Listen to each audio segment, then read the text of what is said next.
Assalamualaikum warahmatullahi wabarakatuh. Bagaimana kabarnya anak-anakku hari ini? Semoga kalian semuanya sehat selalu dan tetap semangat belajar dari rumah. Anak-anakku semuanya kelas 4, hari ini kita akan mempelajari pelajaran yang kelima, Aku Cinta Nabi dan Rasul. Sub pelajaran yang ketiga, Kisah teladan Nabi Harun alaihissalam. Tapi anak-anak semuanya, sebelum kita mulai pelajaran, kita berdoa terlebih dahulu. Kita angkat tangan kita bersama-sama. Kita berdoa kepada Allah Subhanahu wa Ta'ala. Berdoa mulai. A'udzu billahi minasyaitonir rajim. Bismillahirrahmanirrahim. Rabbi zidni ilman warzuqni fahman birahmatika ya arhamar rahimin. Amin ya rabbal alamin. Anak-anakku yang hebat semuanya, setelah berdoa kita lanjutkan materi hari ini. Anak-anak, Nabi Harun adalah kakak kandung dari Nabi Musa. Beliau senantiasa mendampingi Nabi Musa ketika berdakwah kepada Raja Fir'aun. Nabi Harun juga senantiasa membela rakyat yang tertindas. Bahkan beliau bersama Nabi Musa berhasil menyelamatkan kaum Bani Israel yang tertindas. Oleh karena itu, anak-anak semuanya, mari kita saksikan video kisah tentang Nabi Harun alaihissalam. Ayo kita saksikan bersama-sama. Nabi Harun alaihissalam adalah kakak kandung dari Nabi Musa alaihissalam. Kisah Nabi Harun menurut Al-Quran selalu disebut bersamaan dengan kisah Nabi Musa. Nabi Harun memiliki kemampuan merangkai kata dan lebih fasih berbahasa daripada adiknya. Karena itu, Nabi Musa memohon kepada Allah untuk mengutus Nabi Harun untuk mendampinginya dalam menghadapi Fir'aun. Setelah Nabi Harun dan Nabi Musa berhasil mengeluarkan kaumnya dari Mesir, kini tibalah saatnya Nabi Musa untuk menerima wahyu lagi dari Allah Subhanahu wa Ta'ala. Nabi Musa memerintahkan Nabi Harun agar menjaga umatnya, jangan sampai mereka menjadi tersesat. Nabi Musa lalu pergi ke Bukit Sinai untuk berkhalwat dan berpuasa selama 40 hari. Di atas bukit itu, Nabi Musa kemudian memohon kepada Allah Subhanahu wa Ta'ala, "Ya Tuhan, dapatkah aku melihat Engkau?" Allah Subhanahu wa Ta'ala berfirman, "Engkau tidak akan sanggup melihatku, tetapi cobalah lihat bukit itu. Jika tetap berdiri tegak di tempatnya, maka kau akan dapat melihatku." Lalu Nabi Musa menoleh ke arah bukit atau gunung yang dimaksud. Seketika gunung yang dilihat hancur, lalu masuk ke dalam perut bumi. Nabi Musa terkejut, seluruh tubuhnya gemetar, dan ia jatuh pingsan. Setelah sadar, beliau bertasbih dan memohon ampun. "Maha besar Engkau Tuhan semesta alam, ampunilah aku dan terimalah taubatku, dan aku akan menjadi orang pertama yang beriman kepadamu."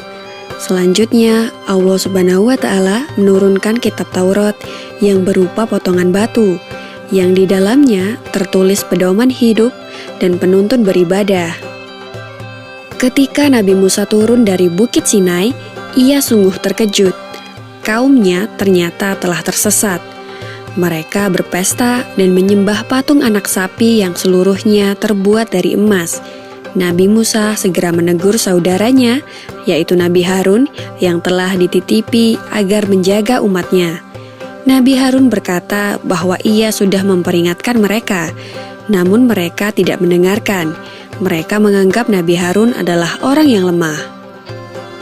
Setelah diselidiki, ternyata orang yang bernama Samiri yang mengajak kaum Nabi Musa untuk membuat patung anak sapi dan menyembahnya. Nabi Musa sangat marah, sehingga Samiri diusir dan tidak boleh ada orang yang berbicara dengannya. Samiri juga dikutuk jika ia disentuh atau menyentuh manusia, maka ia akan terkena demam dan sakit. Itulah siksaan di dunia. Adapun nanti di akhirat, Samiri akan dimasukkan ke dalam neraka. Kemudian Nabi Musa memerintahkan kaumnya yang telah tersesat menyembah patung anak sapi untuk segera bertaubat kepada Allah Subhanahu wa Ta'ala dengan taubat yang sebenar-benarnya. 70 orang di antara kaumnya diajak ke Bukit Sinai untuk memohonkan ampun mewakili kaumnya yang berdosa. Setibanya di atas bukit, datanglah awan tebal yang menutupi seluruh Bukit Sinai. Nabi Musa dan kaumnya masuk ke dalam awan itu dan mereka segera bersujud. Ketika bersujud, mereka mendengar percakapan Nabi Musa dengan Tuhannya. Pada saat itulah timbul keinginan di benak mereka untuk melihat Allah Subhanahu wa Ta'ala. Setelah Nabi Musa selesai berbicara dengan Allah Subhanahu wa Ta'ala, mereka berkata kepada Nabi Musa, "Kami tidak akan beriman kepadamu sebelum kami dapat melihat Allah dengan terang dan nyata." Sebagai jawaban atas kelancangan mereka itu, Allah Subhanahu wa Ta'ala menurunkan petir yang menyambar dan merenggut nyawa mereka sekaligus. Nabi Musa merasa sedih melihat nasib 70 kaumnya itu. Mereka adalah orang-orang terbaik yang dikumpulkan dari kaumnya. Beliau memohon kepada Allah Subhanahu wa Ta'ala agar mereka diampuni dan dihidupkan kembali. Allah Subhanahu wa Ta'ala mengabulkan doanya. 70 orang yang sudah mati itu dihidupkan kembali. Nabi Musa kemudian menyuruh mereka berjanji untuk berpegang teguh dengan kitab Taurat sebagai pedoman hidup. Nabi Musa juga mengingatkan kaumnya untuk selalu melaksanakan perintah Allah dan menjauhi segala larangannya. Demikianlah kisah Nabi Harun dan Nabi Musa dalam menghadapi kaumnya yang sesat menyembah patung anak sapi. Semoga kisah ini dapat mempertebal iman kita dan selalu ingat untuk melaksanakan perintah Allah dan menjauhi larangannya. Amin ya robbal alamin.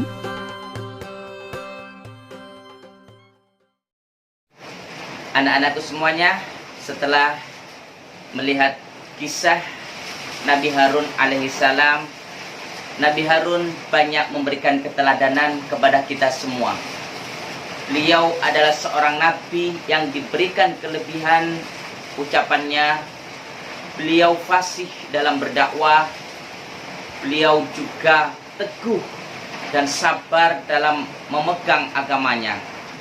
Beliau senantiasa menemani Nabi Musa alaihissalam dalam berdakwah, dan beliau juga bersusah payah senantiasa menjalankan perintah Allah Subhanahu wa Ta'ala.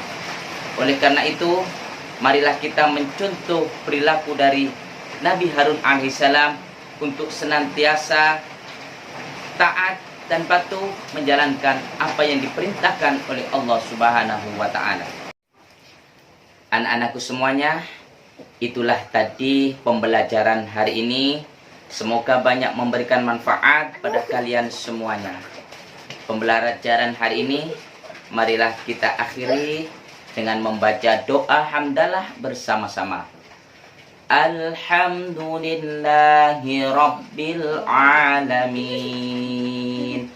Setelah ini, kalian dapat mengerjakan tugas yang diberikan oleh guru kalian masing-masing. Dari saya akhiri. Assalamualaikum warahmatullahi wabarakatuh.